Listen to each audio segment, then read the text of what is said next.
Good morning and good evening, everyone. Thank you for tuning in to today's virtual event on U.S. ROK Strategy for enhancing cooperation on combating cyber-enabled financial crime. My name is Jason Bartlett, and I'm a research associate for the Energy, Economics, and Security program here at CNAS, the Center for New American Security. CNAS is a Washington, D.C.-based bipartisan think tank dedicated to crafting bold and innovative strategies to enhance U.S. national security. In today's event, we'll dive into how the United States and South Korea can better work together to create a stronger joint deterrence against state-sponsored cybercrime, with initial focus on North Korea. Before I introduce the fantastic panelists for today's event, I'd like to provide some broad strokes outlining the current threat landscape surrounding North Korean cybercrime and a potential joint response from the United States and South Korea. As of now, North Korea has become the greatest state-sponsored cyber threat to the global financial services sector. From just 2021 to June 2022 alone, North Korean hackers and their facilitators have stolen over $1 billion worth of digital assets through hacking cryptocurrency exchanges and laundering the stolen funds through various financial technology and massification techniques, including cryptocurrency mixers and foreign over-the-counter or OTC brokers. And that number for this year continues to grow today as we attribute more and more hacks to North Korea. U.S. government officials also recently estimated that up to a third of the funds North Korea uses for its missile program are likely gained from its illicit cyber activities. And just yesterday, the U.S. Treasury sanctioned its second cryptocurrency mixer, Tornado Cash, for facilitating cryptocurrency transactions and mixing services totaling around $7 billion worth of stolen funds on behalf of North Korea since around 2019. Pyongyang will likely maintain its position as the greatest state-sponsored cyber threat to the global financial services sector, as long as the potential gains of cyber operations against financial services are greater than the potential risks and resources needed to conduct these operations.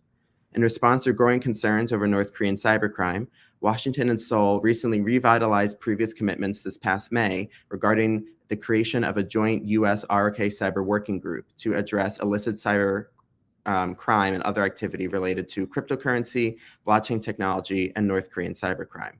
While the United States and South Korea are indeed very close allies, several major logistical and bureaucratic difficulties remain that have the possibility to impede an enhanced joint cybersecurity strategy, especially in regards to North Korea. So this upcoming fall, CNAS will publish a full-length report in English and an abridged version in Korean that culminates the findings from a year-long research project conducted in both the United States and South Korea that provides actionable policy recommendations for Washington and Seoul to incorporate within their joint cyber working group. Today's event will serve as a precursor to the later CNAS report and will highlight specific key recommendations and takeaways, but also hearing from two renowned speakers from the United States and South Korea to share their own perspective and experience working on these specific issues. So first, we are joined by Nick Carlson, a blockchain intelligence analyst at TRM Labs and a former intelligence analyst at the FBI, as well as a former Korean linguist in the U.S. Army. Nick currently tracks and investigates blockchain-related crypto crime at TRM Labs and worked on North Korea-related issues during his 10-plus years at the FBI. Thank you for joining us today, Nick. And second, we are joined by Dr. Sojong Kim, Senior Research Fellow at the Institute for National Security Strategy in South Korea and former head of cybersecurity policy at the National Security Research Institute, also in South Korea. Dr. Kim was involved in drafting Korea's national cybersecurity strategy in 2019 and was also involved in the 4th and 5th UN group of governmental experts as an advisor. Very glad to have you with us today, Dr. Kim. Now before we jump into some moderated questions, I'd like to remind our audience that you can all submit your own question through the chat function on our virtual event page. We will take questions near the end, but please feel free to ask them throughout the event. So I'll jump right into some of the questions. And my first one is a general one to try to get a pulse check on U.S. and South Korean cyber readiness. So how would you assess the current threat landscape of state-sponsored cyber-enabled financial crime? And what grade would you give the United States and South Korean government in terms of their current response? And first, I'd like to hear responses from Dr. Kim. Thank you, Jason. I'm Sojun Kim of the Institute for National Security Strategy. I would like to thank the Center for New American Security for having this virtual event before the publication of this report. And it is really a suitable timing to have this event because the ROK US will gonna meet in a few hours to talk about the follow-up of the summit in May. So I wanna start the questions. Frankly, it is not yet possible to give a score for the US and Korea yet. So far, there are news and briefings that the North Korea using virtual assets to steal funds and large amount of cash is being used to develop nuclear weapons, but neither the ROK and the US government have proposed and implemented specific responses policies yet. So in addition, it seems that it is not clear whether the purpose of the specific countermeasure is to prevent North Korea from using virtual assets at all, or whether to use them, not convert them into cash, and what stage measures are required. So points may be awarded according to the result of the measures implemented to fulfill the purpose of the specific measures. So however, I think an event like today will be a good start point in that emphasize the need to start something concrete. That's all. Yeah. Great, thank you. And Nick, what are your takes? Yeah, hey, thanks, Jesse. Appreciate being on this panel. I think looking especially at cyber-enabled financial crime, clearly it is a rapidly growing issue, right? I mean, just in the last few months, you had the Ronin hack, Harmony, just last week, Nomad. That's nearly $1 billion right there, stolen by a whole variety of cyber actors out there. But both Ronin and Harmony, pretty sure that's North Korea. So the threat environment, threat landscape right now, it's as bad as I think it has ever been when it comes to financial theft. But the grade, I think I kind of agree with Dr. Kim there. It's kind of hard to give a grade on these things. But just based on my time in government and the way we reacted to a lot of North Korean theft at that point, putting aside just the general issue of cyber-enabled theft, we've come a long way. I think, the designation yesterday of Tornado Cash, that's a thunderclap. That was really monumental. It's a complete game changer. I'm really excited to see, what further actions the government can bring to the table on this.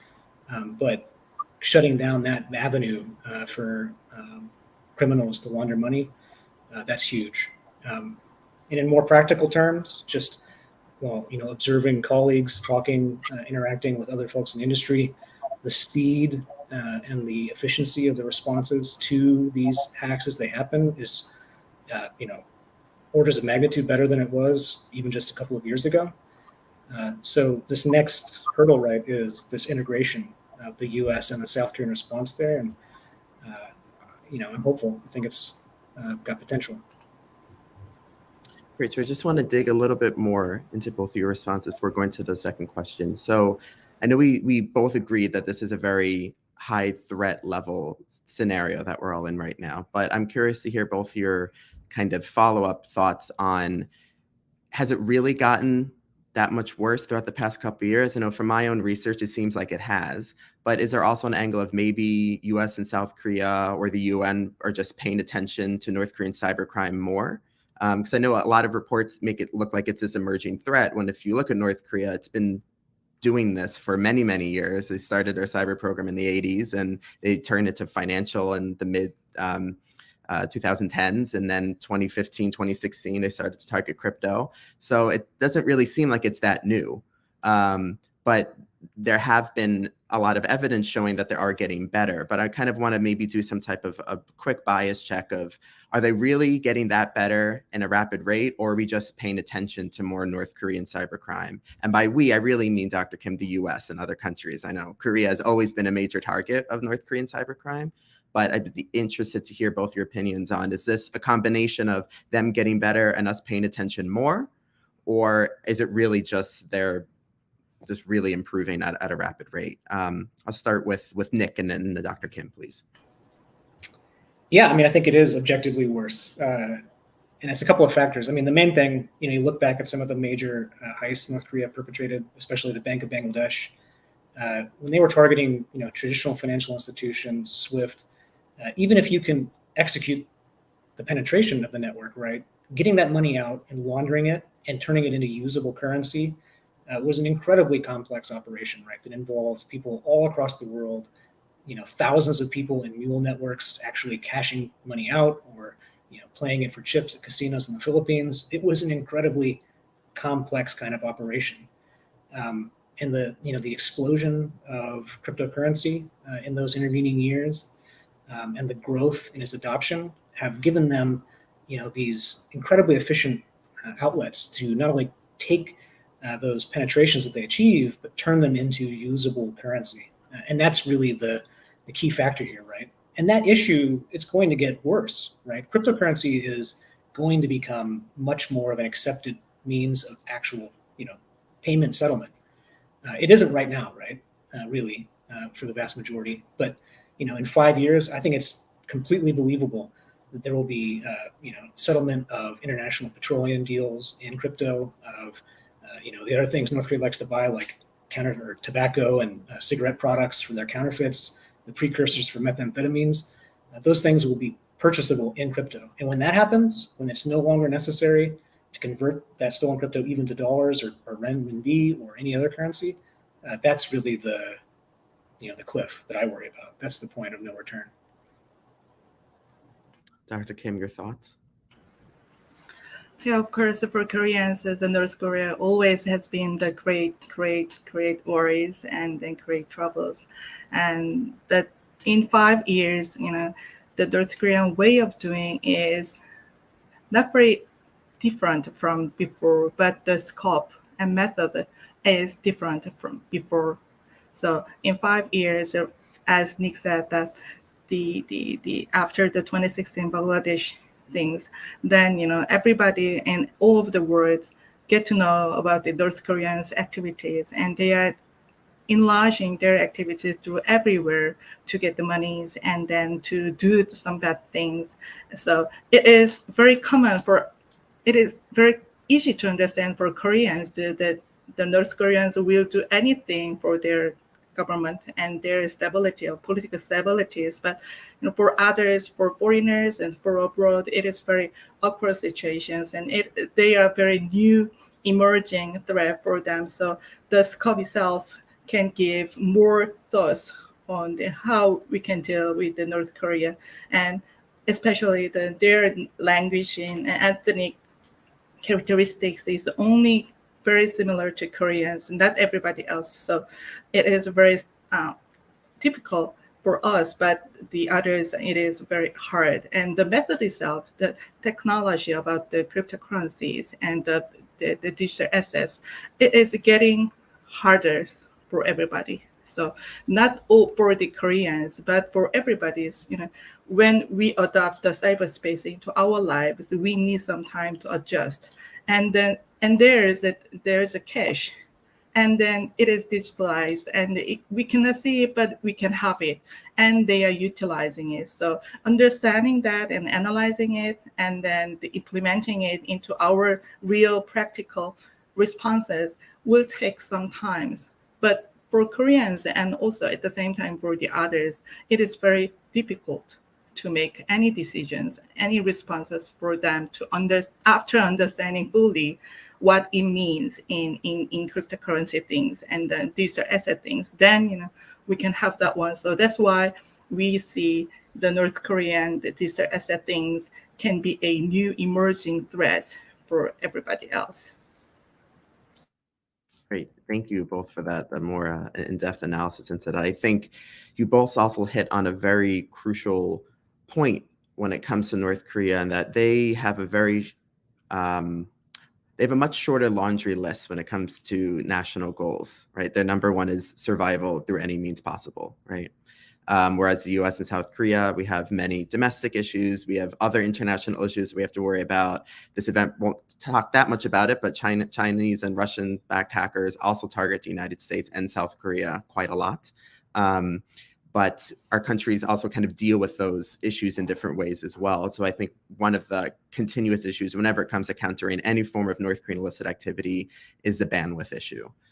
is that if the U.S. and South Korea are trying to address all of these other international issues, and North Korea's one goal is, at least with cyber, to try to extort as much currency as possible, they're probably going to get a little bit farther than us at times. So it's that infernal cat and mouse game, but hopefully we'll become a lion soon in that regard. But going to the second question, kind of touching on some of the points that we just mentioned here.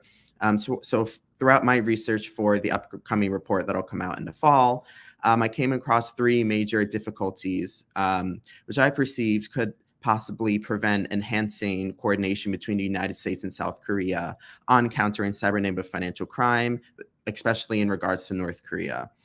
So I kind of just want to go through quickly what those were and also hear what your thoughts are and your experiences, whether you've encountered these before or whether there's maybe other ones that I wasn't able to pick up.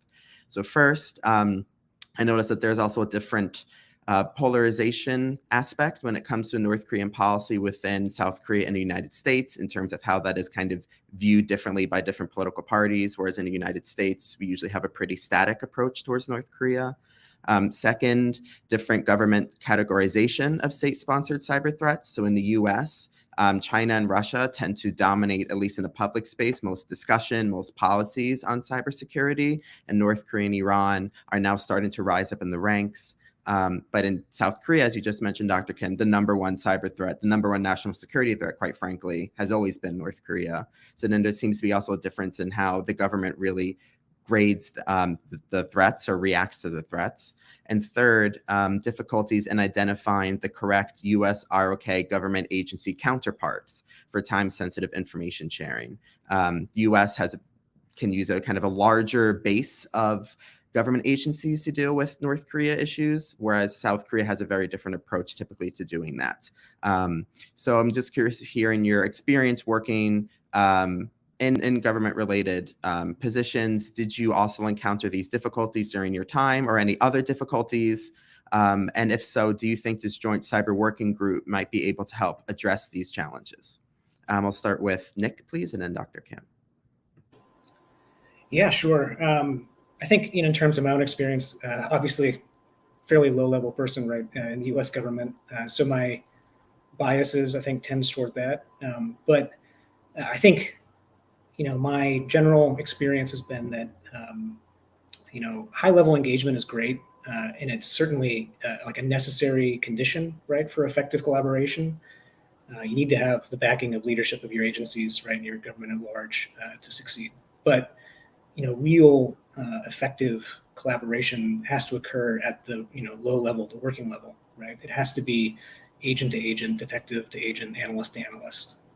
And so, my hope for your proposals in this paper and for this working group going forward are that they set the stage, with that high level backing and support, but that translate into working level engagement, right? That's where the real progress will be made.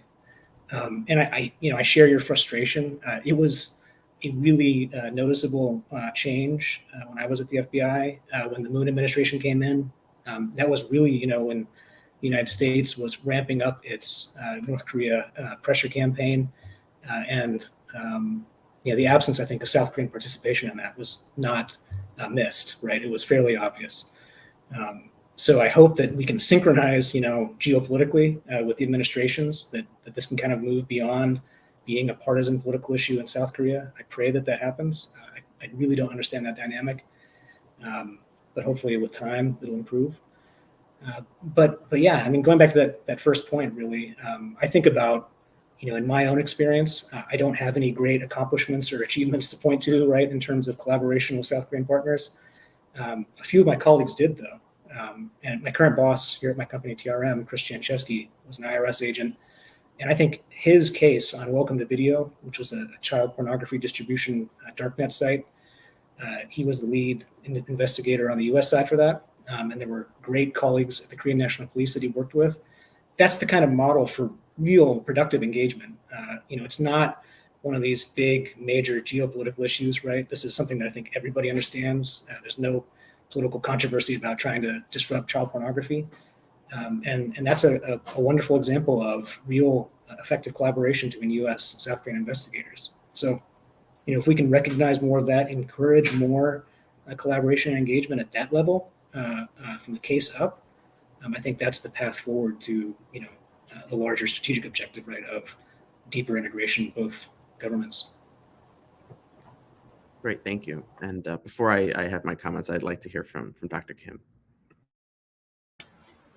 Okay. Yeah, I really prefer the word challenge rather than obstacles. And then Korea and US has built political systems according to their historical backgrounds and cultures. Now that the differences have been identified, it seems to be the stage where we need to think about ways to overcome that.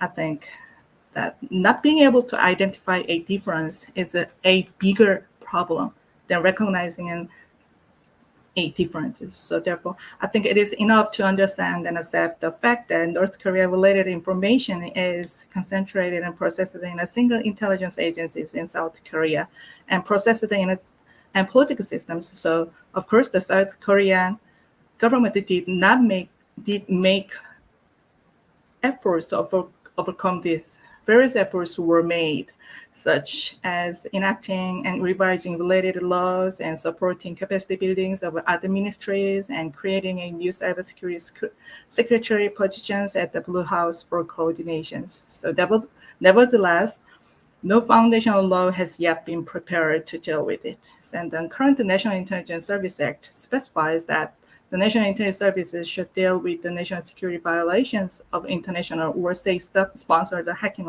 organizations in order to secure cybersecurity. So it is expected that this will change with future efforts.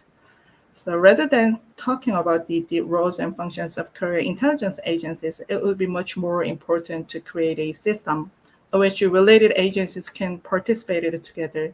This is a highly anticipated part of the role of the working group proposed in the report, but frankly speaking, I'm not sure that how much each agency's the bureaucratic struggles can be solved in a very smooth way. So not that sure about, but anyway, the one thing I should like to mention is that what the working group has to do and what it can do and what it wants to do should be separated. So, and if the function and roles and responsibilities and duties of the working group that is being organized very well and become very clear, then it can be better used for future cooperations. So similarly, it would be realistic to accept the differences in categorizations between the ROK and the US of criticality of North Korea's malicious activity in cyberspace and by the ICT, and the difficulty of identifying counterparts in North Korea's cyber financial crime in South Korea.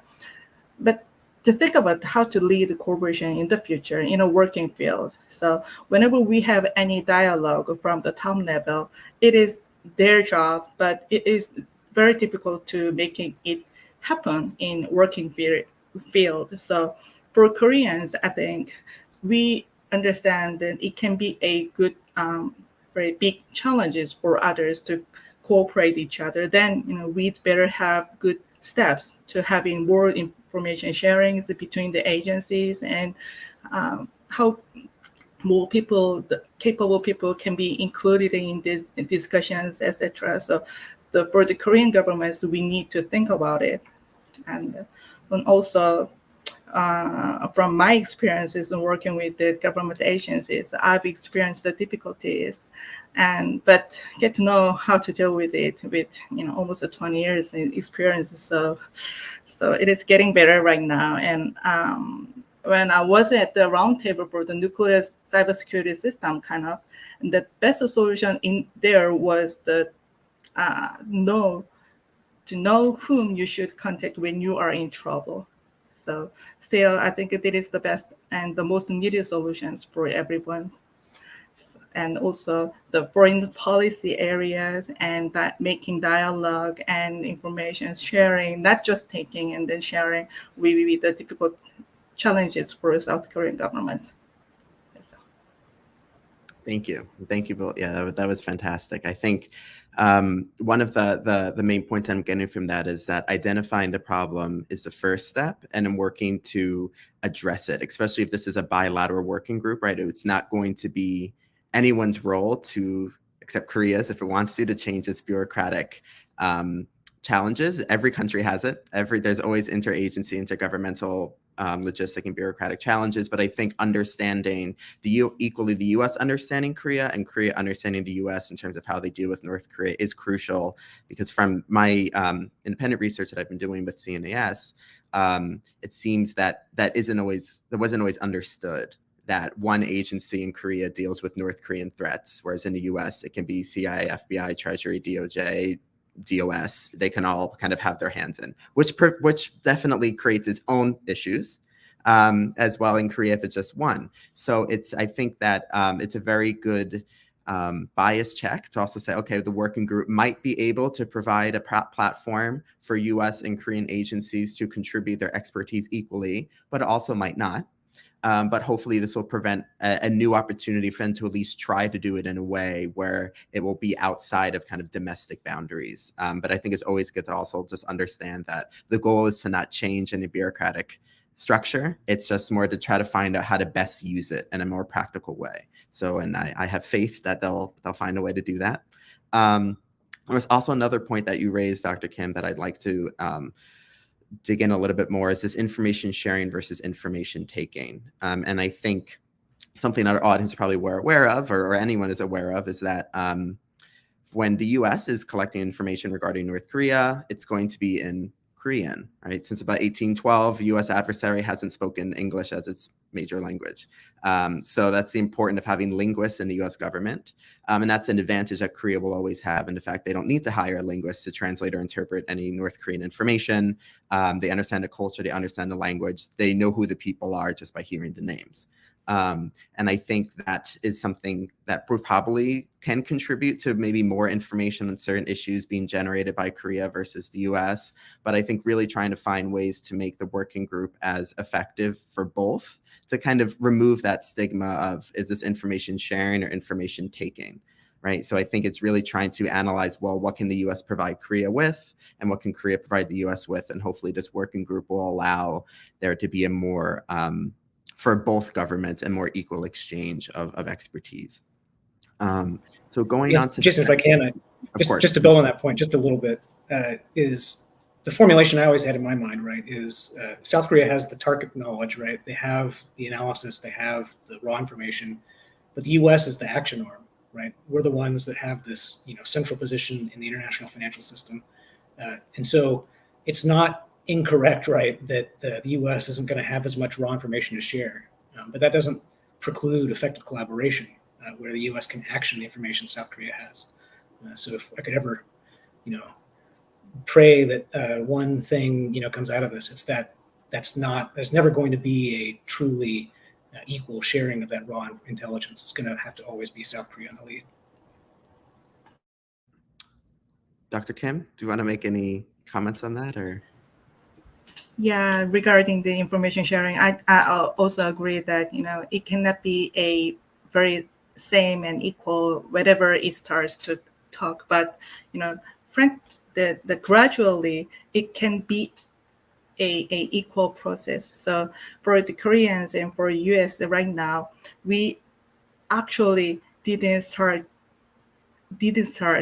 to collaborate. So we are not sure what the US really wanted to have and what the Koreans really wanted to have through US powers or through the South Koreans' knowledges. We are not sure about that. We estimated that the South Korea, we're going to have this and the US can do that, but we are not sure about that. And we are not analyzed all the possibilities and methodologies which we can share and understand each other. So, before having those kind of conversations about the collaborations and cooperations, we should think similarly. And we should synchronize our thought and views and the problem settings, and then the analyzing after that. And then, we can think about what I can do for you and for us. So in a way, it can be solved. Great. Well, that's a beautiful segue actually into my next question. So the first recommendation for the forthcoming CNAS report in the fall calls for establishing a concrete research agenda for the U.S. ROK Cyber Working Group to the point that you just made exactly, Dr. Kim, to find out what each party wants, but also to help identify exploitable vulnerabilities in state-sponsored cybercrime strategy of countries such as North Korea. So what topics do you both believe should be included within this joint working group, and why? And I'll start with you, Dr. Kim. Yeah. Frankly, I always think that, the most difficult thing to get technical experts and police experts to understand each other. And also, as I recently changed my job into this whole, it was very difficult for me to make police people and strategy people think in the same way and to understand each other. So in addition, for the understanding these cryptocurrencies and the digital asset things, we also have to understand what the financial system is doing and what can they do and what can they exploit. So we have to understand that the financial system and then their reactions and difficulties and problems in there. So the understanding the area and field itself can be the first thing. And then the shared experience and common understanding will gonna be the starting point. And the later part, there's a lot of things to further studies together. So isn't that word, for example, domestic development of North Korean cyber capacity assessment at the same time, and then threat status analysis report we can make it public by ourselves together and identify North Korean activities and funding sources and uses with evidences and selection of methods for implementing sanctions measures such as finance and development standards and determination of the effectiveness of enforcements. And also we can consider the developing other alternatives. For example, in digital trade area, maybe we can do some other regulations in this way in protecting the North Koreans' malicious activities. And also we can understand the cyber punishment structures of existing financial systems or the technology policy and strategic understanding, and then the raising awareness of the necessity and feasibility of a joint response to the crimes. So those kind of things, everybody can do that at the same time at the beginning, and then we can recognize those things at first, and then again we can do next. That sounds great. I think that also hits on an important part about really understanding where they've come from and where they are now. So I think just doing a deep dive, and there's so much, surprisingly, there's so much open source and publicly available information on North Korea's development. One, because they post it, because they like to share that information. And then two, there's great private sector analysts. And I think looking at the ways that they've done domestic innovation and received foreign assistance from various countries, not just China and Russia, but other countries as well throughout different periods of time, I think would give us a lot of insight, because as you mentioned earlier, Dr. Kim, the scope of North Korean activity, all illicit activity, including cyber, has grown, but the method by which they do it hasn't really changed that much. And neither has it really the type of assistance that it's been getting since its foundation till now. The technologies have changed, but the players really haven't, and neither has the activities in which they're able to obtain this type of help. So I think that would be interesting to really do that look and compare to what's happening now, because if we know who the actors are, then maybe we can have a better response. But Nick, same question over to you. Yeah, no, I think, if anything can come out of this, right, it should be that alignment on offensive collaboration, right? And this North Korea crypto theft problem, it can feel hopeless, I think, sometimes. How do you stop this, right? These are keyboard warriors in North Korea who are able to go out there and electronically steal, $1 billion. What can be done to stop that? I think there are a few things that can be done. Offensive targeting, operations that actually go after the North Korean cyber infrastructure itself, destroy, use wipers, try to disrupt their operations. That's something that I'd like to see a lot more of. And I can only imagine, the skill of South Korea's own cyber warriors would be an incredible force augment to that kind of an operation.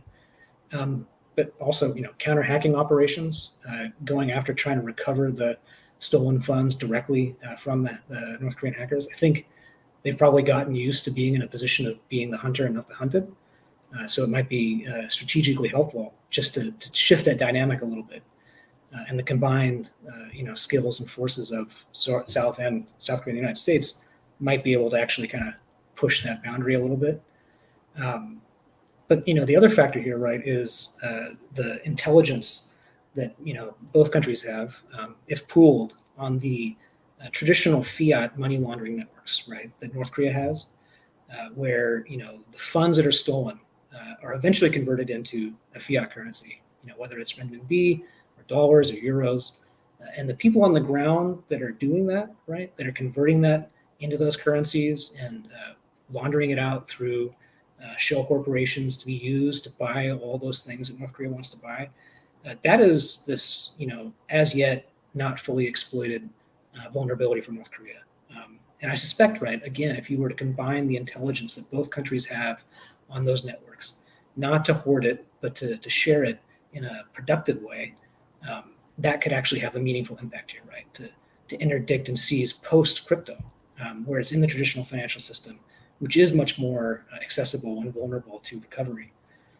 So that would be my hope, right, coming out of this, is that kind of strategic engagement leading to practical, tactical cooperation on those kinds of operations.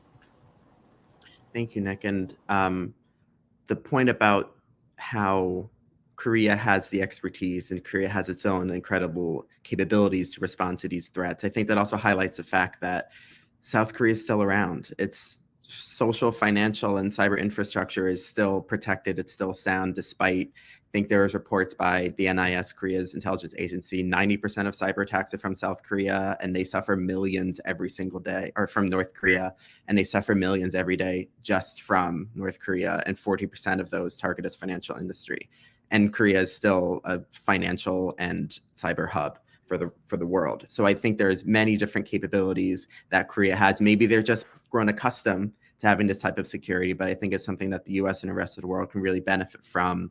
And it also highlights a different aspect that Korea, yes, has the expertise and knowledge, but the US also has this brute strength. I mean, sanctions is probably something we can get into maybe during the Q&A, but that's a tool that the US alone really has unilaterally. Korea doesn't have unilateral sanctioning capabilities. It complies with US and UN sanctions. It can enforce them, but it doesn't have its own unilateral sanctioning capabilities like the US does. And I think that's a tool that we have seen used, as you mentioned yesterday, with the cryptocurrency mixer. So that's something else that the US can bring to the table that Korea can enforce, but it doesn't have that type of economic coercive power. And I think something else that came up in my research as well that I thought would be interesting to include, besides just looking at kind of the history and trying to identify the weaknesses and trying to go after the stolen funds, is this aspect of how exactly they get it, right? So about 90 to higher percentage of all of their cyber attacks start with social engineering, so email phishing.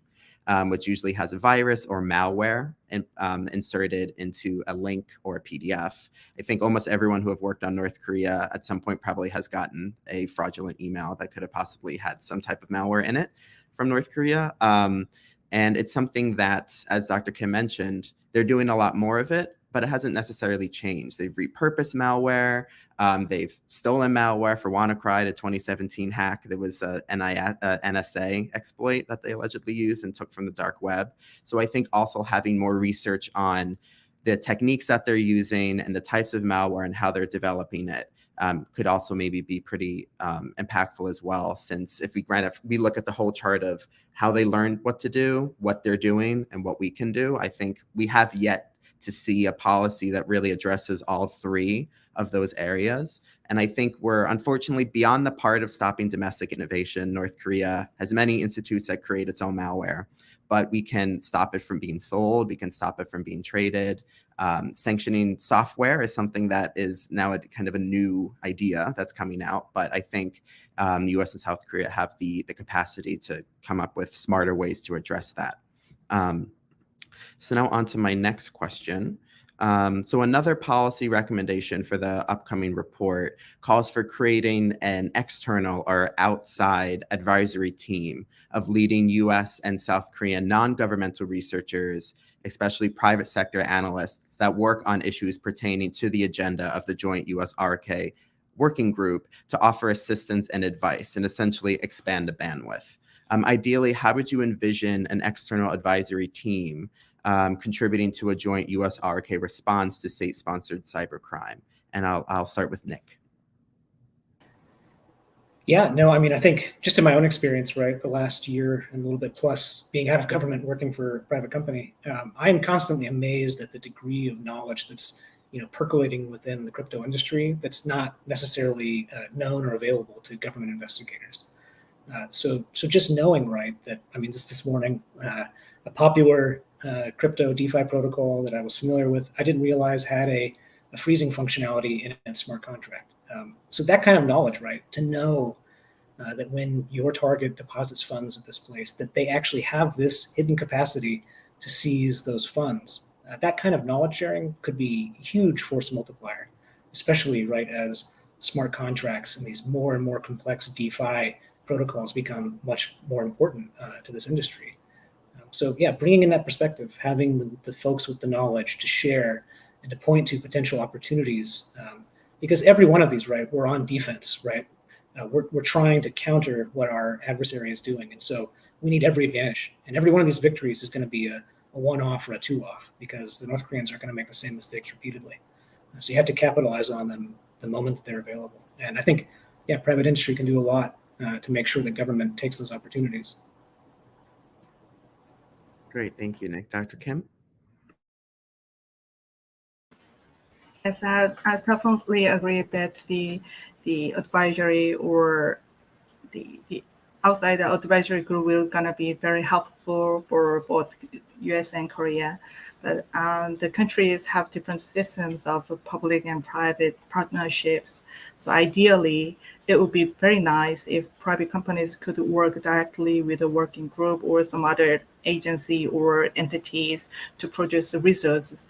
But realistically, maybe it may be difficult to get results right away. So we need to also think about how we can incentivize those private sectors and somebody who knows something to share their ideas and knowledge and expertise for voluntarily. So for these, the government of South Korea and US should think about it. And then also regarding in Korean domestic cases, I know there's a lot of great experts in private sectors in Korea, South Korea, but they are frankly are not very easier persons to share their ideas and to know things. So how we can make it possible, and also we have to persuade them to make it real in a very persuasive way, but in technical expertise, professionals, for them, the sharing itself is different meanings for the other policymakers or strategic thinkers. So it will be also another challenges for domestic ways. And also, if they have enough sources and informations about the important things, then there will be very little social scientists or policymakers to implement it into a real policy things. So we also need some more social scientific background cybersecurity experts in Korea too. That's all. Thank you. I mean, the issue of trying to make government engagement attractive for the private sector, I think, transitions beyond just South Korea. But I think it's a very important role to make sure that all the parties understand that they're equal players, that it's an equal stakeholder. They can gain from this. No one wants to be hacked. No one wants to have millions of dollars stolen from their exchanges, from their companies, from their banks, from themselves. So I think really making sure that the cyber working group will also be speaking the language of the private sector, I think is important, especially in Korea. There's a very different interaction method between private companies and the Korean government compared to in the US. And in the US, we have very staunch reporting protocols and expectations for companies that are hacked, whereas Korea, it's a very different system. A lot of companies, from my understanding in Korea, if they're hacked, they don't always let the government know. even if it's banks. So I think that's also a different domestic. And once again, the working group wouldn't play the role of trying to dictate domestic policy, which is try to, as we talked about in the beginning, try to find ways to work best with what we have. And I think the cyber working group can hopefully provide a way, if they do decide to have an auxiliary outside advisement team that can help spread the bandwidth, because these will be U.S. and ROK government officials who already have day jobs participating in the working group. Their full-time job will not be the working group. It'll be on the side. But for private sector researchers, and when I say that, I mainly mean people working on blockchain like Nick, or people in Korea who work on malware tracking, that is their day job, are tracking these developments. So I think that there definitely will be those expertise, but finding the right language, the right tools, and the right incentives to make sure that they're on board for the long term, I think will be really helpful. And something else too, right before we jump into the Q&A session, is I'm also curious to hear just quickly your thoughts on if you think also having an outside advisory team, not just with the bandwidth, but can maybe also help with some of the diplomatic concerns. So when it comes to North Korea, there really isn't that much diplomatic concern about attributing attacks to North Korea. But when it comes to attacks from China or Russia, which South Korea is also a very large victim of, especially in its technology sector, there's a reluctance in Korea, usually compared to the US, when it comes to outright attributing attacks or activities to China and Russia for fear of economic lashback. For example, when Russia hacked the Ukraine Olympics because of the doping situation, or after THAAD, when China essentially tried to tank the South Korean economy. So do you think that this outside group of researchers can maybe help kind of address that, because they can attribute the attacks to other state-sponsored actors and they're not government officials? So do you think that also might help play a role in kind of allowing that information sharing to happen where it kind of avoids diplomatic channels, or do you think that still will not be enough? And for that, I'll just a quick response from Dr. Kim would be great. Regarding the attributions, that is really hard one to, do something and do answer. But frankly, I actually also suggest to have some neutral bodies to do the attributions from all government sectors and from all the private sectors who has expertise work together and then make their own report and then make it public. It will be very convincible and persuasive for the people or the others outsiders. So I one time suggested it, and then after that, the NCSC also has the joint response teams when something has happened. So all the other agencies get together to the attributions, and then also they include some part of the private sector. So I think their attribution itself is good enough for the domestic way. But in Pyeongchang cases or the THAAD cases, especially in Pyeongchang cases, when the US or other countries are making and naming shaming the Russia's of the attacks itself, but the South Korea hesitant to make it public. So it is because I think we were not sure about how we can deal with that procedures of a diplomatic way of things and political way of things to deal with the cybersecurity in other players, other states like the US and UK, the other countries. So we are not sure about how we can deal with it, and then we are not sure about the criticality of the Pyeongchang cyber attack itself has the importance to do the steps or not. So after that, we made our methodology to evaluate the criticality of the cyber attack when it comes to South Korea, and then we compared it with the other abroad cases, and also we suggested some scales. So in over the 3 or 4 layers, and we can do something with our friends. So those kind of things is getting better and having answers right now, but still it is not that easy. Thank you. I can only imagine, especially after the economic fallout of THAAD, what kind of concerns Korea would have. But it's very fascinating to hear about making an internal threat assessment to really evaluate, well, will naming and shaming this state-sponsored target really be worth a possible diplomatic backlash? I think that's a very interesting kind of way, and also highlights some of the difficulties that Korea might face when it comes to the cybersecurity, joint cybersecurity protocols with larger countries like the US and the UK. So I think that's important for the US to be cognizant of as well. So now I'd like to turn to the Q&A session of the event, because we have some great questions I see pinged up. So the first one is from George.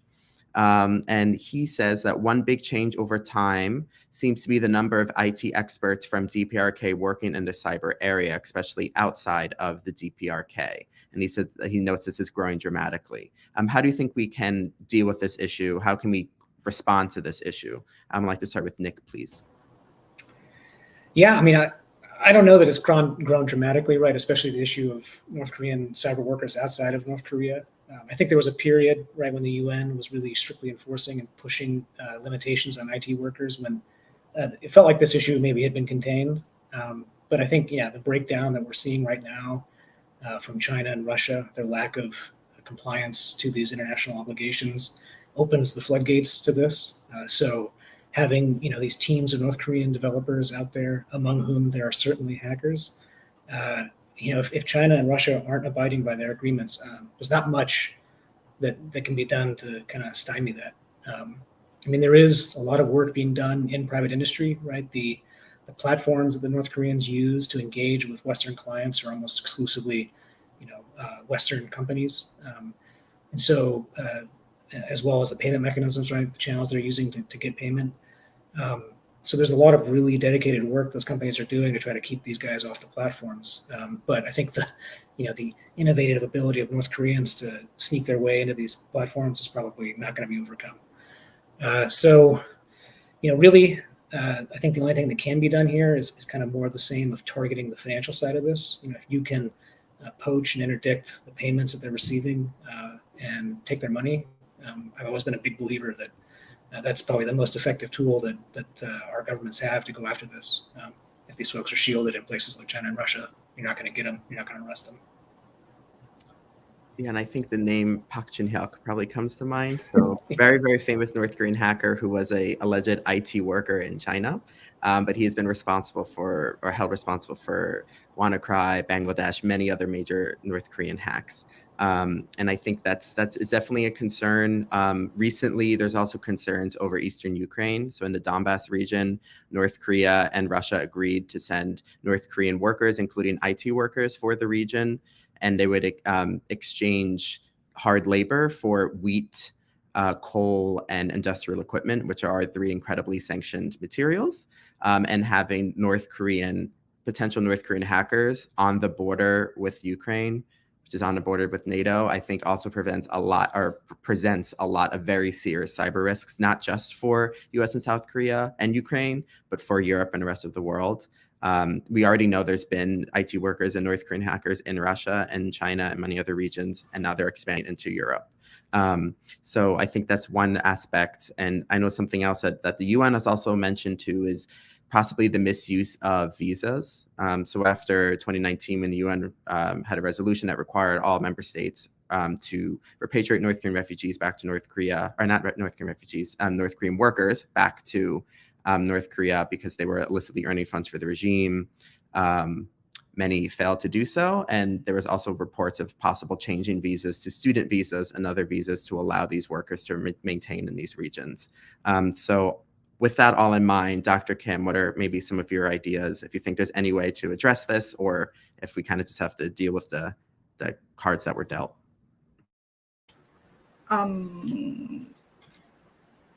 It is very, very difficult. And so I want to take an example. When the EU has big problem about the supply chain security management, so they wanted to make new infrastructures through the R&D and with the 10-year long views. So they tried to put a lot of money for the research and development, but they found that the whole the 50% of the researcher teams were from China or some other countries. So when they wanted to deal with the supply chain risk management, but the whole problem cannot be excluded the people who are students. So it was very difficult for them to decide go or stop. So for Koreans, we know that there's a lot of places that North Korea are using and exploiting their infrastructures, but there's very little options for us to do something.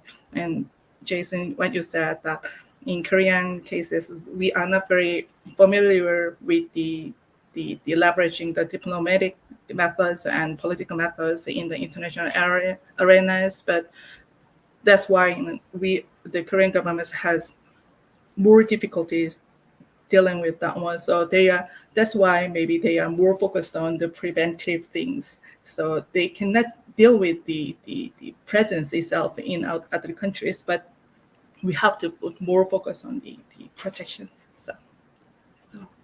I think that's a fantastic point that the South Korean response typically to North Korean cybercrime or state-sponsored cybercrime in general is preventative, whereas in the U.S. has been more reactive. And I think that trying to merge a Korean preventative approach with the U.S. reactive approach will probably be the most practical way. I think, once again, trying to change how the countries deal with it, it's probably honestly not going to happen or be effective, even if it's attempted to occur that way. But I think really trying to use what we have and mix the U.S. response with Korean preventative measures can probably be the best way to address these issues, extending beyond North Korea, as we've been mentioning throughout this event. So the second question is posed by Jen, and she asks, is the DPRK's cyber power reliant on the continuing strength of cryptocurrency and the vulnerabilities of the system? So would tightening or regulating cryptocurrency exchanges correlate to a decrease in DPRK's attacks, or are DPRK's cyber capabilities advanced enough to adapt to whatever we throw their way? Nick, what are your thoughts? Yeah, I mean, I think it's so hard to keep pace with the innovation right now in this industry. You and I have talked about this, right? 2020, 2021, it was possible to kind of believe that this era of massive crypto theft was coming to an end because centralized exchanges were becoming, traditional businesses with normal IT security practices and professional security personnel. But then DeFi happens, right? And these Web3 companies, many of them, right, aren't even companies in a normal sense. To the extent that they have any corporate domicile, it's often a Caribbean island. So the idea of under whose regulatory authority these pseudo companies actually even fall under, that's questionable. So securing that, right, and anticipating the next evolution in that industry, which surely 2 years from now will look radically different from the industry that we're looking at right now. I think that might be too much to expect of our regulators. So really, I think it kind of gets to this preventative question, right, of encouraging industry folks, educating them. There's a really active community on crypto Twitter sharing examples of spearfish messages that they've received, right? So folks can learn to recognize what the North Koreans are doing and what other cyber actors are doing. And I think that kind of, organic response, self-education is probably one of the best tools. And the more that these, our governments can do to encourage that, to assist that, and get it out there in a consumable way, so that people can easily understand these warnings, right, that CISA puts out, which are quite dense. I think that's probably the path forward here. I agree. I think self-education really is key. I think there is a role that the government can play in ensuring cybersecurity and financial security of companies and its citizens and residents, but there's also needs to be a certain level of independent responsibility and self-education. 90% we estimate about 90% of all North Korean cyber attacks start with email phishing. So do not click on mysterious emails. If something says you need to immediately click on this link, nothing is ever that urgent. Always kind of check with an employee, check with the CEO, flag it for your IT or your HR department, do the independent training as well. because these aren't new methods. They rely on human error. So you really want to be smart about it. And I'm really glad you also raised the point of the advisories, because I think that could possibly be maybe the first step for the joint U.S. ROK Cyber Working Group is to issue a joint cyber advisory from Seoul and Washington outlining some of the risks of state-sponsored cyber threats. And with the mention of North Korea or not, I think that'll be at the discretion of the South Korean government, but just outlining social engineering and all these other vulnerabilities, and as a way coming right from Seoul and Washington, because I think that can be a really easy way to show that we are in this together, we are going to work together, and to make sure that both parties are fully cognizant of these risks. So with that, just considering time, I'd just like to thank you both for a wonderful panel. It's always an honor to speak with you both here. Thank you very, very much. And thank you also to everyone who tuned in today, whether you were in the morning in the US or over at night in Seoul, like Nick and Dr. Kim. Thank you very much. I hope everyone has a fantastic rest of their morning or evening. And please look forward to see what the U.S. and ROK Joint Cyber Working Group is able to push out for the next couple of months. So thank you again.